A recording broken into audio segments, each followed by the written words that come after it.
ये कहानी मुख्तार अंसारी की है। ये कहानी उस माननीय अपराधी की है जिसके नाना ब्रिगेडियर उस्मान देश के लिए शहीद हुए और जिनका नाम आज भी भारतीय सेना की बहादुरी और बलिदान की मिसालों में लिया जाता है। ये उस घर की कहानी है जहां पर दादा जैनुल आबदीन अंसारी आजादी के बाद कांग्रेस के बड़े नेता रहे, जहां परिवार से जुड़े हामिद अंसारी देश के उपराष्ट्रपति बनकर संविधान की रक्षा करने की शपथ लेते हैं। यह उस खानदान की कहानी है जहां राजनीति कोई अपराध नहीं, परंपरा थी, सत्ता कोई सपना नहीं, विरासत थी। लेकिन फिर उस घर से एक शख्स निकला जिसका नाम था मुख्तार अंसारी और जिसने संविधान की किताब की नहीं बल्कि बंदूक की नाल को अपनी पहचान बनाई। हमको जानते हो या हम भी दें इंट्रोडक्शन? यही कहानी है मुख्तार अंसारी की, उस मुख्तार की जिसके जिंदगी का पहला हिस्सा विरासत था, दूसरा खौफ। धीरे धीरे वही खौफ उसकी असली पहचान बन गया। ये वो आदमी है जिसने एक निर्वाचित विधायक पर सरेआम गोलियां चलवाई और उसके बाद उसकी लाश से उसके बाल नोचकर उसकी चोटी को काट लिया ताकि संदेश जाए कि मुख्तार का विरोध करने की कीमत सिर्फ मौत नहीं होती, अपमानजनक मौत होती है। सोचिए, जहां नाना ने देश के लिए गोली खाई वहां पोते ने राजनीति के लिए गोलियां चलवा दी। जहां परिवार के लोग कानून की रक्षा के लिए शपथ ले रहे थे, उसी घर का एक बेटा कानून को डर की भाषा में बदल रहा था। यह फर्क था विरासत और विकल्प का। ये दूरी थी संविधान और बंदूक के बीच की और ये खाई थी लोकतंत्र और खौफ के बीच। इसीलिए मुख्तार अंसारी कहानी सिर्फ एक अपराध की कहानी नहीं है, ये तुलना है दरअसल विरासत वर्सेस हिंसा की, विचार वर्सेस हथियार की, संविधान वर्सेस बंदूक की। और यही तुलना इस कहानी को और डरावना बनाती है क्योंकि मुख्तार गरीबी से निकलकर परेशान होकर मजबूरी में हथियार नहीं उठाता है। उसके घर में रोशनी पहले से थी, लेकिन रोशनी में रहकर उसने अपराध के अंधकार को चुना और उसी अंधेरे में जब उसकी मौत हुई तो हैरानी की मुसलमान भी रोए, हिंदू भी रोए, दोनों आंखें पोंछते हुए दिखे क्योंकि किसी के लिए वो माफिया था, किसी के लिए मसीहा। यही इस देश की सबसे बड़ी त्रासदी है क्योंकि यहां अपराधी डर से नहीं, एहसान से जिंदा रहता है। मुख्तार ने भी एहसान किए थे जैसे कई अपराधी करते हैं, रॉबिन हुड बनकर।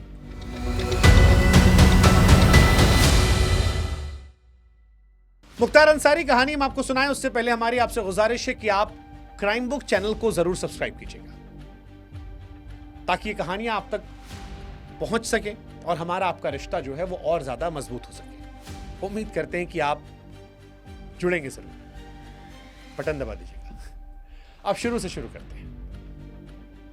गाजीपुर जिला उत्तर पूर्वी प्रदेश का वो इलाका जहां गंगा की धारा के साथ साथ सदियों से सत्ता की धारा बह रही थी। ये वो इलाका है जहां जागीरों की यादें हैं, जमींदार के घमंड है, राजनीतिक परिवारों की पीढ़ियां हैं। मुख्तार का जन्म इसी जमीन पर हुआ। उसके घर में बचपन से राजनीति की बातें होती थी, चुनावों की चर्चा होती थी, भाषणों की गूंज थी और देश की बातों पर बहस होती थी। उसका बड़ा भाई अफजाल अंसारी पढ़ाई लिखाई, छात्र राजनीति और फिर संसद की राह पर बढ़ा। लेकिन मुख्तार को वो कभी कायदा रास नहीं आया, वो कायदा जिसमें ताकत धीरे धीरे मिलती है। मुख्तार को वो रास्ता चाहिए था जिसमें ताकत तुरंत मिले, तुरंत महसूस हो और तुरंत डर पैदा करे।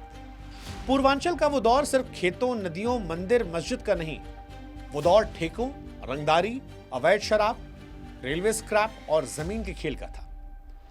गाजीपुर, मऊ, मोहम्मदाबाद, बलिया, ये पूरा बेल्ट धीरे धीरे अपराध की खुली प्रयोगशाला बन रहा था, जहां कानून कागज पर तो मजबूत था लेकिन जमीन पर कमजोर था, जहां थाने से ज्यादा असर बंदूक का था और अदालत से ज्यादा असर गैंग का था। इसी माहौल में मुख्तार बड़ा हुआ। शुरू में वो भी उसी परिवेश का हिस्सा था। कभी छात्र राजनीति की तरफ झुकाव, कभी गली मोहल्ले की दबंगई, कभी छोटे मोटे झगड़े। लेकिन जल्दी यह साफ हो गया कि उसे समझौतों में नहीं बल्कि टकराव में दिलचस्पी है। उसकी शुरुआत दुनिया में अपराध कोई झटका नहीं था, एक ऑप्शन की तरह था, विकल्प। ठेकेदारों से वसूली, छोटे व्यापारियों पर दबाव, जमीन के झगड़ों में दखल और ये सारे काम उसने काफी कम उम्र में कर लिए थे, उसे समझ भी आ गए थे। धीरे धीरे मुख्तार का नाम गाजीपुर और आसपास के इलाकों में ऐसे लिया जाने लगा मानो जैसे कोई चेतावनी दी जा रही है। ये वो वक्त था जब अपराध को किसी मजबूरी की तरह नहीं बल्कि सत्ता तक पहुंचने के शॉर्टकट की तरह देखा जाने लगा था। ये कहते हैं किसी भी माफिया की असली पैदाइश उस क्षण होती है जब वो पहली बार ये महसूस करता है कि किसी की जिंदगी उसके फैसले पर टिकी है।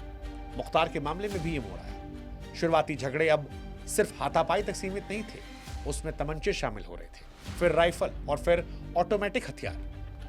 भय का गणित बदलने लगा और उसी के साथ बदलने लगी मुख्तार की पहचान। वो अब सिर्फ किसी का बेटा या भाई नहीं था, वो धीरे धीरे एक नाम, एक पहचान बन गया। ऐसा नाम जिसे लेने से पहले 4 बार लोग सोच रहे थे। 1990 के दशक की शुरुआत तक आते आते पूर्वांचल में बाहुबल एक राजनीतिक योग्यता बन चुकी थी। चुनाव जीतने के लिए जाति के साथ साथ ताकत भी जरूरी मानी जा रही थी। बूथ पर वोट डालने से ज्यादा जरूरी था कि बूथ पर किसकी चलेगी। मुख्तार ने सच्चाई को जल्दी समझा।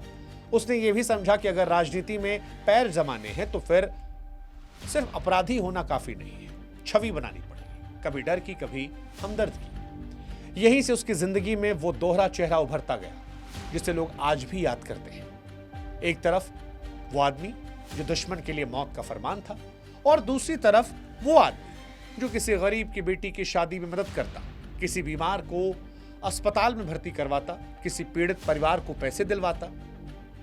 हालांकि ये सब करुणा से नहीं बल्कि गहरे राजनीतिक गणित से हो रहा था और ये काम हर अपराधी करता है। हर अपराधी के 2 चेहरे होते हैं, हर अपराधी के, चाहे वो हिंदुस्तान में मुख्तार अंसारी हो या कराची में रहमान डकैत। 2 पहचान।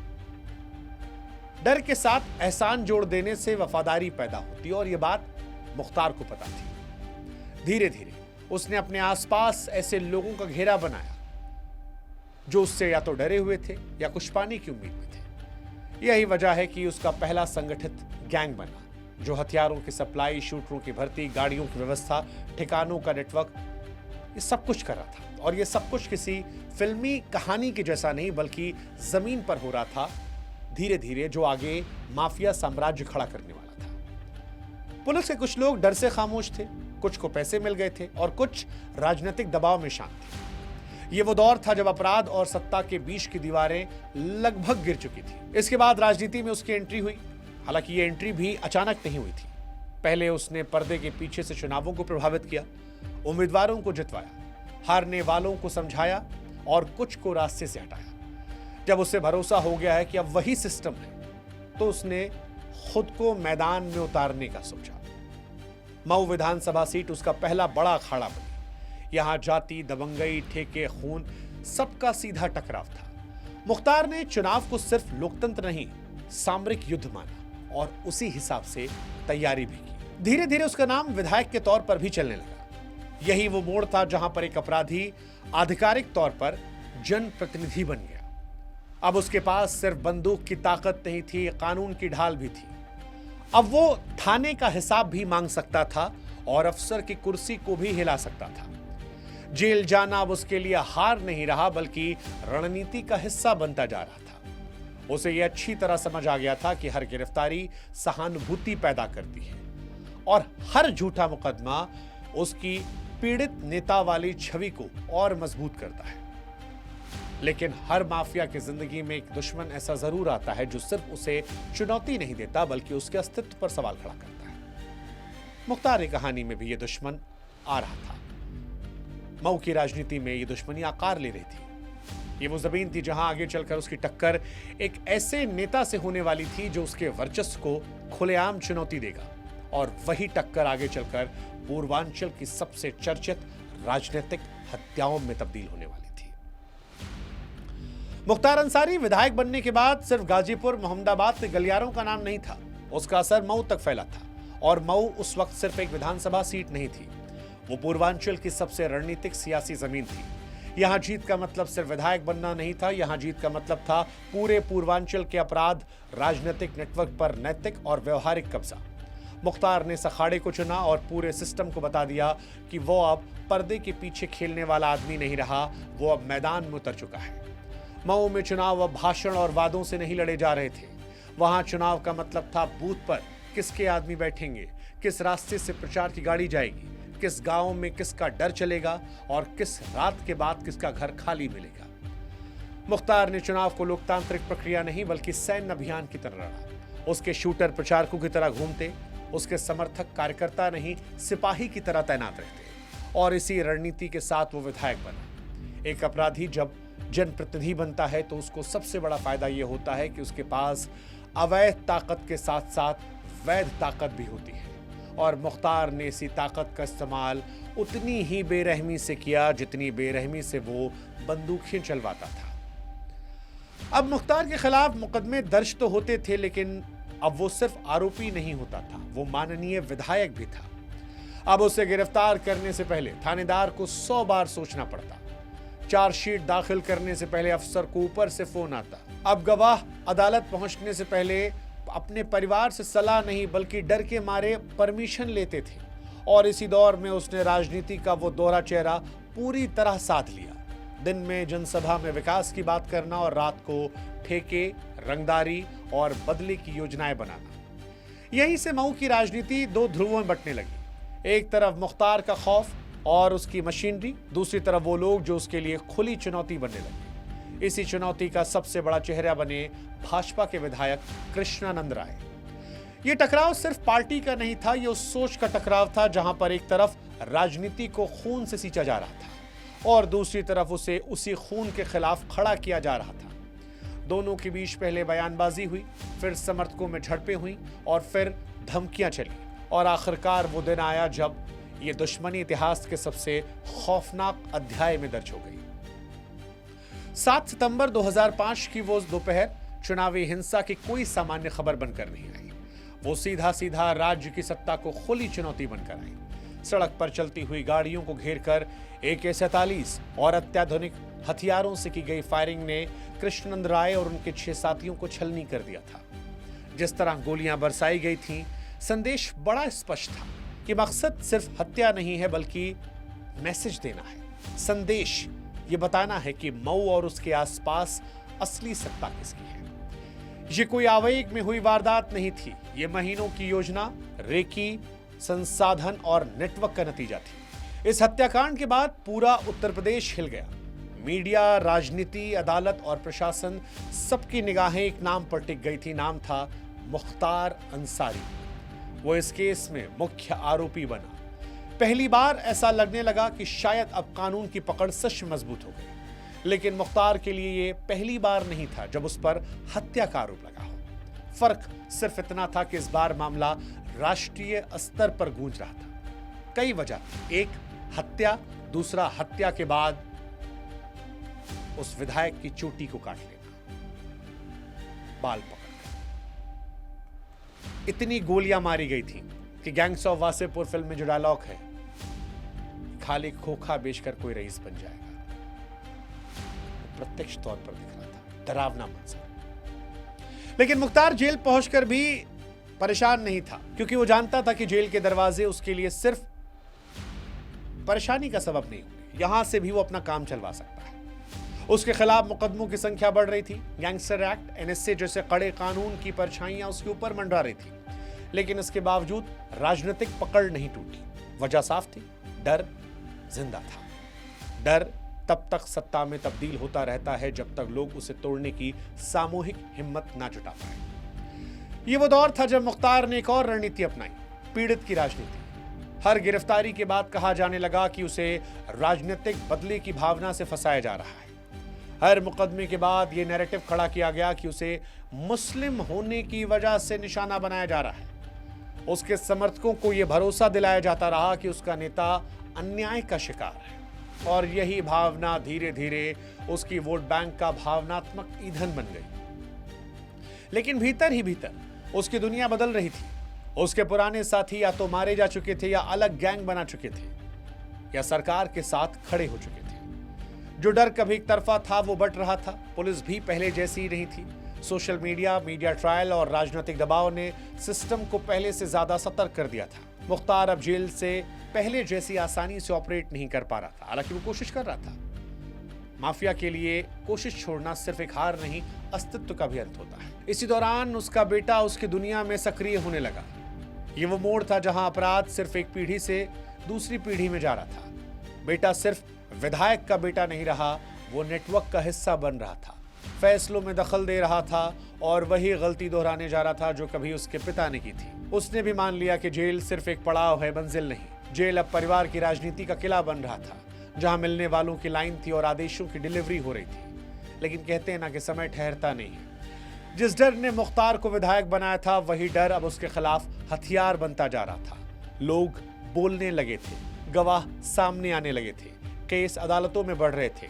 उसकी सत्ता पहले जैसी अडिग नहीं थी। मऊ की राजनीति में वैसे चेहरे उभर रहे थे जो खुलकर कह रहे थे कि मुख्तार का करियर अब ढलान पर है और यहीं से शुरू होती है मुख्तार के पतन और मौत की शुरुआत। ये कहते हैं किसी माफिया का असली पतन तब शुरू होता है जब उससे पहली बार महसूस होता है कि उसका फोन अब उठाया नहीं जा रहा। मुख्तार अंसारी के लिए मोड़ 2017 के बाद आया।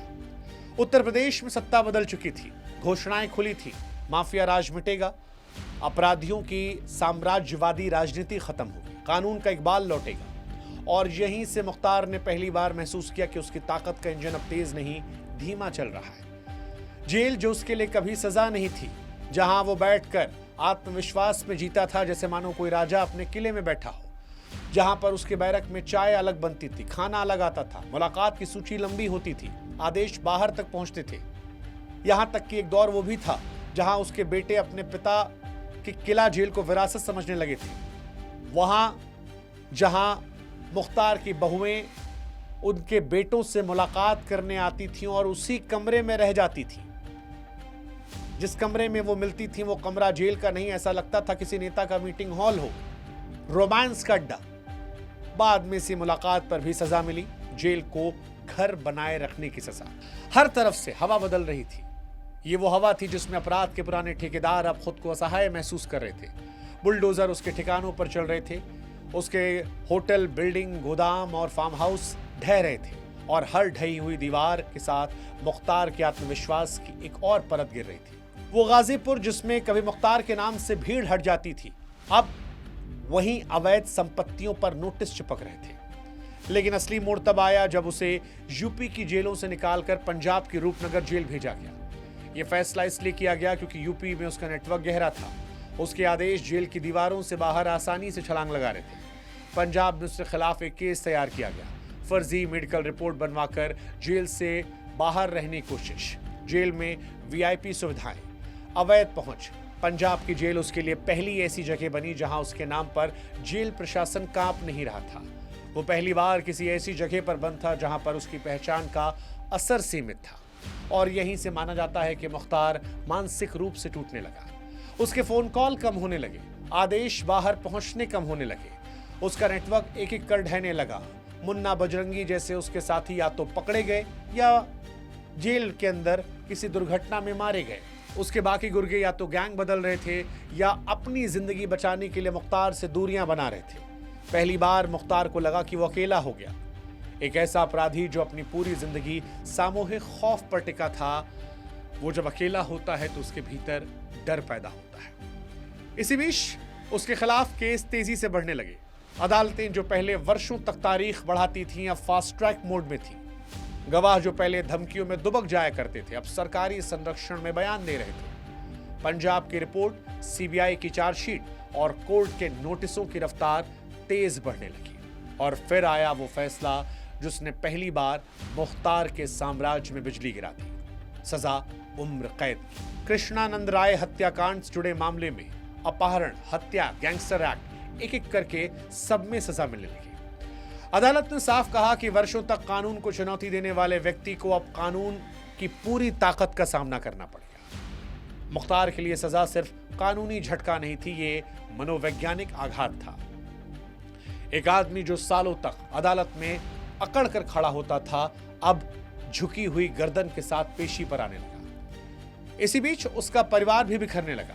बेटों पर कई केस दर्ज हो गए, भाई का राजनीतिक किला कमजोर पड़ने लगा और पूरा अंसारी परिवार पहली बार सचमुच घिरा हुआ महसूस करने लगा। जिस घर की दीवारों पर वीरता और सत्ता की कहानियां टंगी थी, उसी घर में अब डर की परछाइयां लंबी हो रही थी और फिर उसकी तबीयत का गिरना शुरू हुआ। शुगर बढ़ना, दिल की परेशानी, किडनी की समस्या, ब्लड प्रेशर में लगातार उतार चढ़ाव। शरीर वो ताकत खो रहा था जो कभी उसके भीतर का सबसे बड़ा हथियार थी।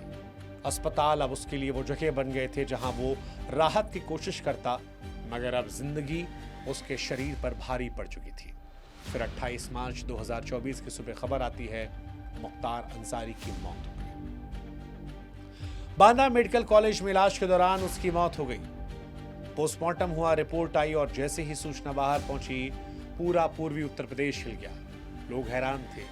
किसी ने कहा कि समय ने न्याय दे दिया, किसी ने कहा कि ये सिस्टम की जीत है, किसी ने कहा कि ये देर से मिला इंसाफ है, तो किसी ने कहा कि मुख्तार को धीरे धीरे मार दिया। कई कहानियां बनी। मुख्तार की मौत के बाद की उसकी लाश पर एक केमिकल बिखेर दिया गया है, जिससे कभी सालों बाद जब निजाम बदलेगा तो जांच करवाई जाएगी और पता लगाया जाएगा कि मौत कितनी सच्ची कितनी झूठी।